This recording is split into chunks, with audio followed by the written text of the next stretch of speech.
Hello, BookTube. This is Weekly Reads. This has been quite the productive reading week, if I say so myself. I started my reading week with Sapiens by Yuval Noah Harari. This is a history of humanity that focuses on three major sort of evolutionary or cultural revolutions. A cognitive revolution, the agricultural revolution, and the scientific industrial revolution. This is a bail. I started this book on Friday and I bailed on it within about 20 pages. This book is just horrific. Just absolutely horrifically written. Let me read you the first paragraph, or the first paragraphs. Chapter 1. An animal of no significance. About 14 billion years ago, matter, energy, time, and space came into being in what is known as the Big Bang. The story of these fundamental features of our universe is called physics. About 300,000 years after their appearance, matter and energy started to coalesce into complex structures called atoms, which then combined into molecules. The story of atoms, molecules, and their interactions is called chemistry. About 4 billion years ago, on a planet called Earth, certain molecules combined to form particularly large and intricate structures called organisms. The story of organisms is called biology. About 70,000 years ago, organisms belonging to the species Homo sapiens started to form even more elaborate structures called cultures. The subsequent development of these human cultures is called history. That is just infuriating. I cannot stand condescension. Absolutely, just and it's just that whole throughout what I managed to stomach. So yeah, I've been tempted to get my tablet and have some images of animals defecating like Steve Donahue has done to just how horrid this book is. I cannot wait to get rid of this book. Just, it is going out of my library. Hopefully sooner rather than later. Meh. Okay, so, since Sapiens was a disaster, I devoted my reading weekend to poetry. And over the course of Saturday and Sunday, I read 6 volumes of poetry. The first 5 of which I read on Saturday. I read the 3 collections of Troy Jollimore that I have in my collection at Lake Scugog.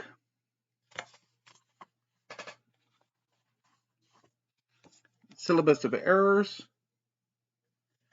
and Earthly Delights. This particular reading experience was quite positive. Compared to the last time I read all of Troy Jollimore's work, or at least that I have, which I think was more circumstantial because when I read his work last year, it was not particularly a pleasant time for a number of reasons, but this reread was really good. I was clicking with Troy Jollimore quite a bit. So I was quite happy with how that turned out. And then after I read those 3 collections of Troy Jollimore's, I then went and read what I have of Austin Smith. So I reread Almanac and Flyover Country.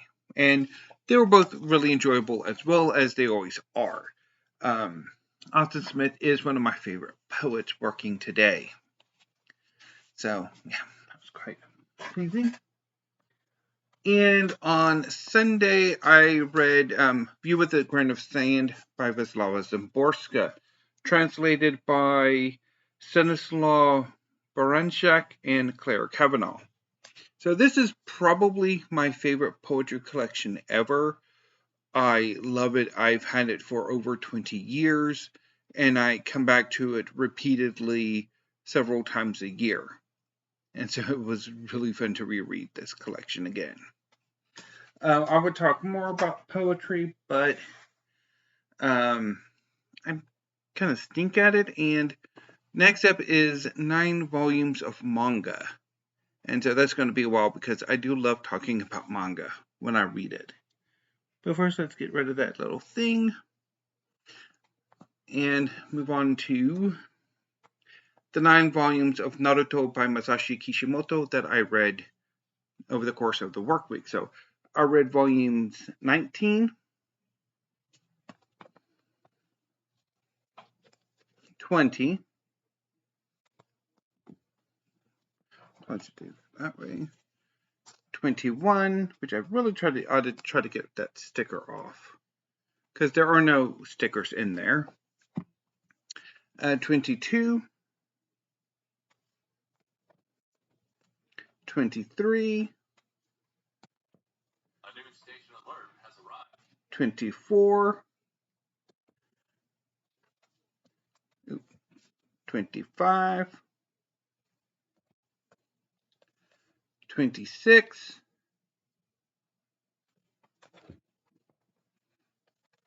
and 27. So, to recap, Naruto by Masashi Kishimoto was a long-running manga series that was in its time incredibly popular. Probably the most popular manga in the world, or at least running close to or good competition with One Piece by Eiichiro Oda. So Naruto is the story of a young trainee ninja named Naruto Uzumaki, who is a resident of the Hidden Leaf Village, Konoha. On the day of Naruto's birth, a 9-tailed fox attacked the village, causing much destruction and loss of life. The Hokage at the time, the leader of the village, sealed the fox into Naruto. Subsequently, Naruto has become the town pariah, and in order to gain attention, he's become the troublemaker. He aspires to become Hokage himself in time. Once he graduates from the Ninja Academy, he's placed on a 3-person team which also features his classmates Sasuke Uchiha and Sakura Haruno. They are led by and mentored by a more experienced ninja named Kakashi. So where these volumes pick up, volume 19 is wrapping up the arc in which Naruto accompanies his mentor Jiraiya, who is one of the legendary ninja or shinobi of Konoha, in search of his former comrade Tsunade so that she can take up the mantle of the 5th Hokage. Tsunade is resistant to the idea. She's burnt out. She's in a sort of retirement. And she does not remember or think of Konoha fondly. This upsets Naruto, and they begin to bicker, and they make a bet. If Naruto can master jutsu that Jiraiya is trying to teach him, the Rasengan, then she will give him a necklace that belonged to, I think, her grandfather, the 1st Hokage, but was also worn by her younger brother who aspired to be Hokage, as well as her boyfriend who aspired to become Hokage. And all 3 of them died in war. And if Naruto loses, he has to give her all of his money. However, Jiraiya is not the only person looking for Tsunade. Their other teammate, or former teammate, Orochimaru, also seeks her out because during his attack on Konoha earlier in the series, the third Hokage grievously wounded him, and his arms have subsequently become disabled. So in this volume, Tsunade looks like she's going to acquiesce to Orochimaru's request, but in fact she's actually trying to kill him, and she's prevented from doing this by Orochimaru's right-hand man, Kabuto. And this leads to a three-person brawl between, or a much larger brawl between, these three legendary shinobi, Jiraiya, Tsunade, and Orochimaru, as well as their subordinates or proteges, Kabuto, Naruto, and Shizune, who's Tsunade's apprentice. And it's a magnificent fight, particularly the fight between Naruto and Kabuto is really well done, and I really like Tsunade's character and character development in this arc.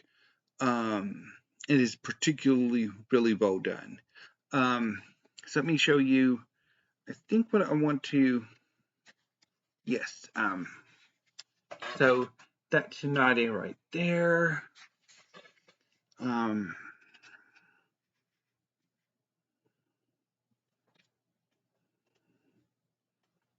And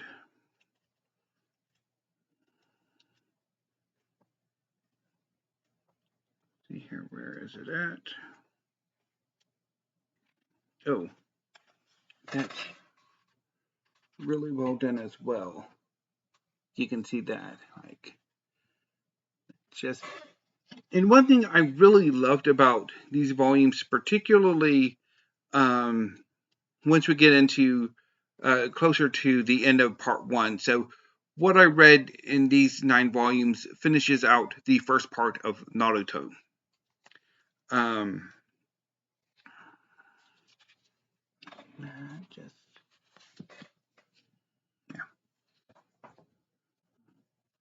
So Orochimaru and Kabuto are seen off, and they escape. And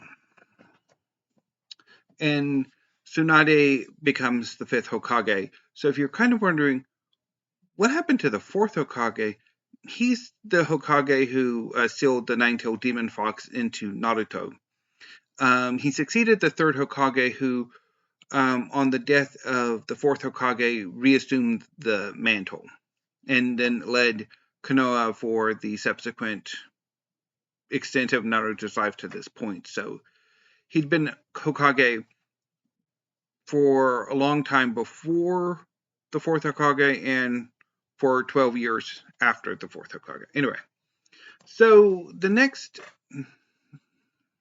8 volumes, from volumes 20 through 27, largely tell the story of Sasuke's defection from the Hidden Leaf Village and the attempt to stop him from joining Orochimaru. So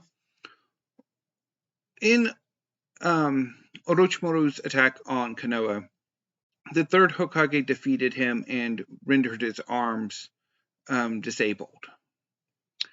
Orochimaru's initial attempt to heal himself was to have Tsunade do it.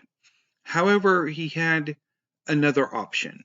Orochimaru has developed a technique, a jutsu, that allows him to possess other bodies and to overwrite their genetic code with his own, thereby capturing a sort of immortality.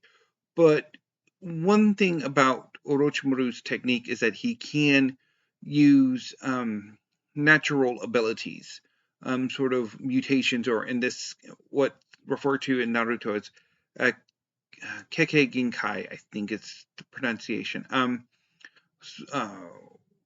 that he can use those if he takes a body of somebody who has this sort of biological mutation. And for this reason, Orochimaru is after Sasuke, because Sasuke is a member of the Uchiha clan, And their claim to fame is that their eyes possess an ocular jutsu that allows them to see into the future in a way.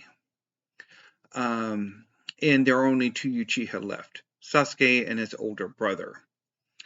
So, in the Chunin exams, Orochimaru placed a curse seal on Sasuke. And one of the things that this curse seal does is makes the victim more amenable to Orochimaru's suggestions. And in this arc, Orochimaru has decided that he wants Sasuke's body. And Sasuke is receptive to the idea, because the thing is that Sasuke is very similar to Naruto in that they're both orphans and they are both alone. The difference is that Naruto, effectively from birth, was alone. And the reasons for that are explained later on in the series. But the reason for Sasuke being an orphan is explained earlier on in these volumes. So Sasuke is a member of the Uchiha clan, a clan, one of the founding clans of Konoha. And a few years before the series begins, the Uchiha clan are wiped out. They are exterminated except for two, Sasuke and his older brother Itachi, who slaughtered the rest of the clan. He exterminated them, claiming that his motive was to test his ability. And the only reason why he kept Sasuke alive is to further test his ability, because his goal is for Sasuke to hate him so much that Sasuke will devote his life to trying to surpass Itachi with the intent of avenging the clan by murdering him. And this has Sasuke really messed up. Over the course of the series to this point, he's gradually started to come out of that, out of the darkness, out of being caught up in the past. However, shortly before Naruto and Jiraiya go search for Tsunade, Itachi shows up in an attempt to kidnap Naruto. Itachi has joined an organization called the Akatsuki, who are kidnapping people like Naruto, who have these tailed demons, monsters inside of them. Another one is Gara. And after Itachi massacred the Uchiha clan, he mentally tortured Sasuke. And on his reappearance, he does the same thing. And this completely shatters whatever growth Sasuke had up to this point. And his need for revenge, his sort of this obsession just triples. And it's tragic. It is undeniably tragic, and at the same time, absolutely awesome reading. It's just really the character work. It is really amazing. I really enjoyed it. So,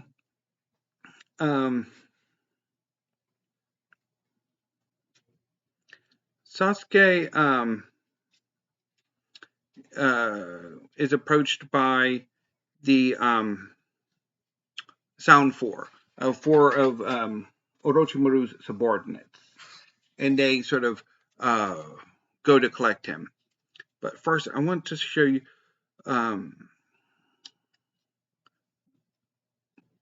And then, so Sasuke defects from the village, and a group of their classmates kind of form a team to go after him, led by Shikamaru and joined by Naruto, Neji, Choji, and Kiba. So, and I'll get to that in a second. But first, this arc is also sort of bookended by two fights between Naruto and Sasuke. One that is interrupted and one that goes to completion. And so I wanted to show you some of that first. So this is Sasuke. And if you notice his weird eyes, that's the Sharingan, the Uchiha clan's ocular jutsu.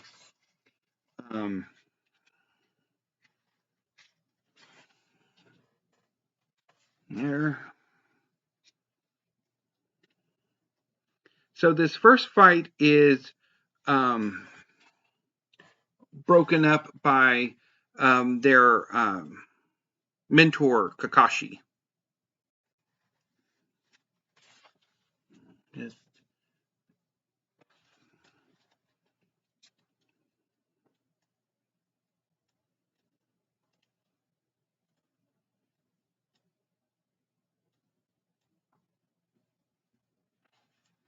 and there's the Sound 4 attacking Sasuke before they invite him to join Orochimaru. Okay. Oh, that's really amazing. Just yeah. So as the Sound 4 and Sasuke are fleeing the village and Konoha and heading towards wherever Orochimaru is located, they're being pursued by his former classmates and teammates. And gradually, Shikamaru's team whittles down the Sound 4 in a series of one-on-one battles, starting with Choji and Jirobu, who's one of the Sound 4. So, to do a quick, okay. So, this here is Shikamaru. This here is Choji. And then Neji and Kiba. And to do a quick on the Sound 4, although in this case there's actually 5 of them. So this is Jirobu right here. This is Kidomaru, Sakon, Tayuya, and Kimimaru. So Choji takes on Jirobu. Neji takes on Kidomaru. Kiba takes on Sakon. Shikamaru takes on Tayuya. And Naruto and other additions take on Kimimaru or Kimimaru before Naruto fights Sasuke at the end of the arc. So I want to show you bits of each fight. And they are all really brilliant. And I also really love a lot of the chapter illustrations, which feature, in many cases, the each member of the team and their parent. So let me see here.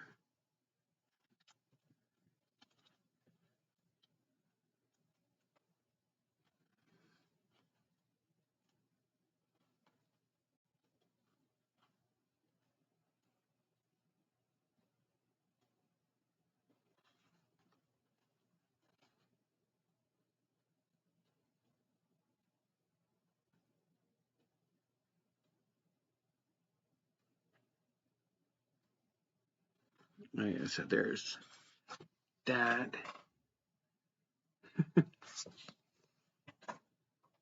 And then, and the really interesting ones are, like, of the fights, I really liked Neji's fight. Is definitely, I think, my favorite because there's a lot of really interesting character work done with him that is just amazing.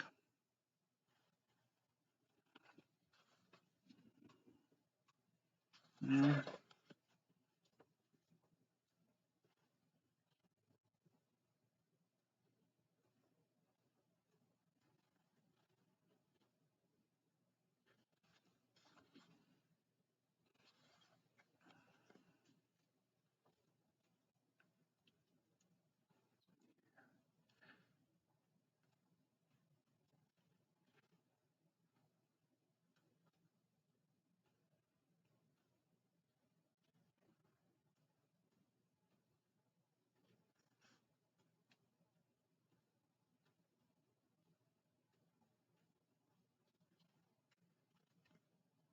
Oh yeah.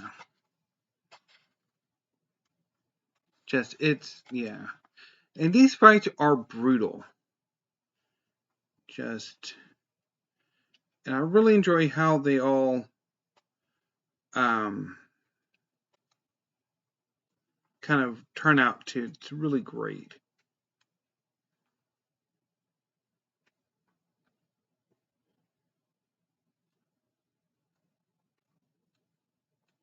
Okay.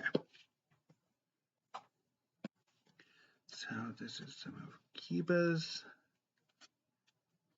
So with Kiba's fight with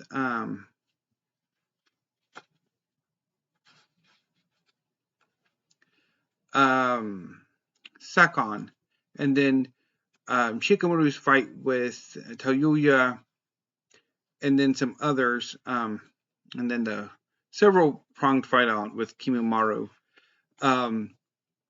Their interruptions. So some of Naruto and Kimimaro here.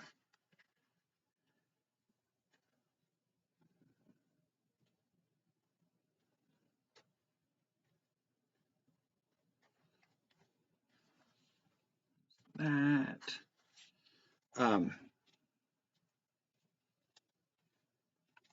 So as Naruto fights Kimimaro, Rock Lee appears.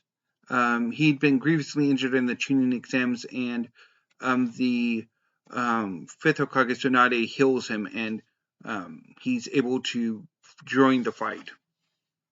And that allows Naruto to go in pursuit of Sasuke. Now, with Kiba's fight, Shikamaru's fight, and Rock Lee's fight, they end up needing assistance. And that assistance comes in the form of the Saiyan siblings. The Saiyan siblings are the children of the fourth Kazekage, and who were antagonists in the Chunin exam arc.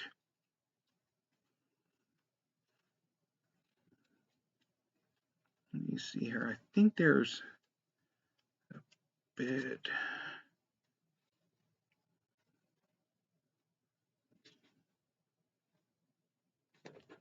No, and here's where it would be, where they show up, and they each provide some help to fight.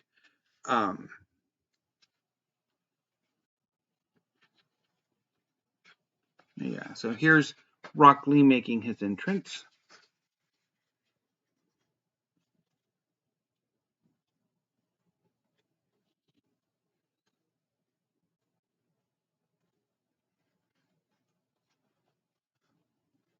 And here's some of what I was talking about, like in how the art's done.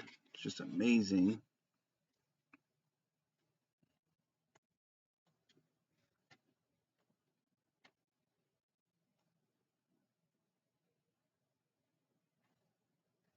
Yeah. Here's the Sand siblings making their entrance. And that's really, their interventions are really awesome. Particularly Gaara's fight with Kimimaro. It is just really well done.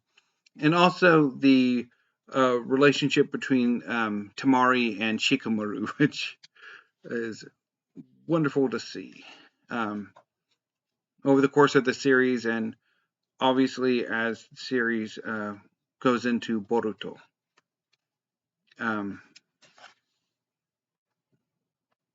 So, and then at the end, let's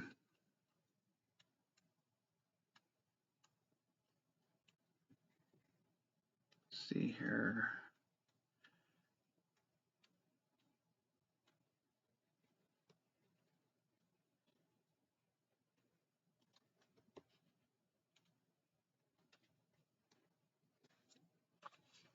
The fight between Naruto and Sasuke, which is absolutely amazing, and goes over the course of 2 volumes. So the first part of their fight is goes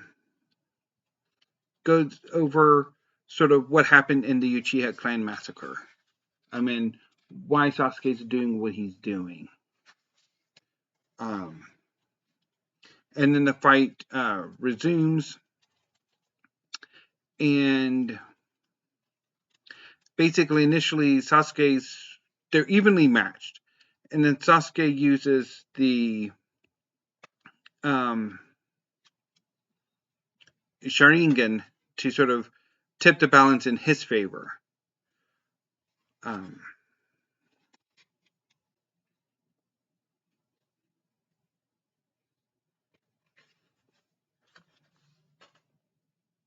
And then Naruto begins to use the fox's power to sort of tip the balance in his favor. And then Sasuke uses the curse seal to finally tip the balance in his favor. So at the end, Sasuke wins the fight. And everybody kind of makes it home okay. Sasuke joins Orochimaru. The team sent out to bring him home are returned. Many of them are grievously injured, but they're okay. And ultimately, after some, this is just amazing. The page right there. They decide to redouble their efforts, and particularly between Sakura and Naruto, to sort of work to become stronger and go after Sasuke together. And so this sets up things for a time jump, which separates part 1 of Naruto with part 2.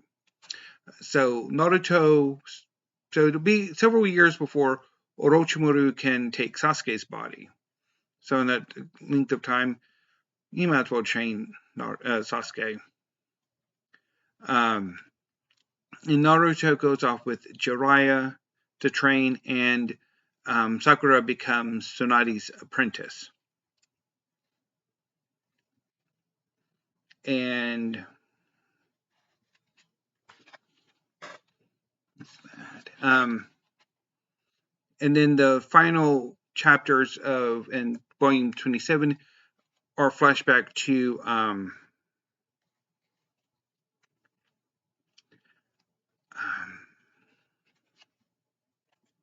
Kakashi during a previous massive shinobi war. And that is really well done as well. So there's that. Now I'm noticing I am at the 33-minute mark. So that's a good enough time to talk about Naruto. But I had a blast. I absolutely had a blast with these 9 volumes. Absolutely the highlight of my reading week by a very wide margin. Just I loved that. It was just wonderful. So that basically, those 9 volumes took me through Wednesday. So starting on February 1st, I decided to get a jump on Marie Antoinette, The Journey by Antonia Fraser. So this is a biography of Marie Antoinette that I'm liking so far. I've just finished the second part. So over the weekend, I'll be reading the rest of the book. I don't know exactly how that's going to work out. I'm enjoying it so far, but I'm not loving it as much as Naruto. I don't know where to put you now. Over there. So once I finish Marie Antoinette, depending how it works out over this weekend, if I have enough time, I will get to the 3 slim volumes of poetry that I want to read for February. Vanishing Point by Kimberly Reyes. Mummy Eaters by Shenoda. And Suddenly We by Evie Shockley. And then over the course of the work week, I'm going to be reading 5 volumes of Alice in Borderland by Haro also. So Alice in Borderland is a series in which a young man named Arusu Ryohei and his friends are transported to what appears to be an abandoned Tokyo. And in order to survive, they have to play life and death games. If they win, their stay is extended, and if they lose, or if they refuse to play, they're killed. And I really love this first volume, and I'm really looking forward to reading more of it. So definitely my plan for this reading week. So if things don't quite work out, these three will probably be pushed back.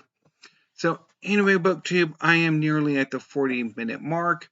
So I'm going to go ahead and sign off for now and go watch some YouTube videos because I need to watch some weekly reads and stuff.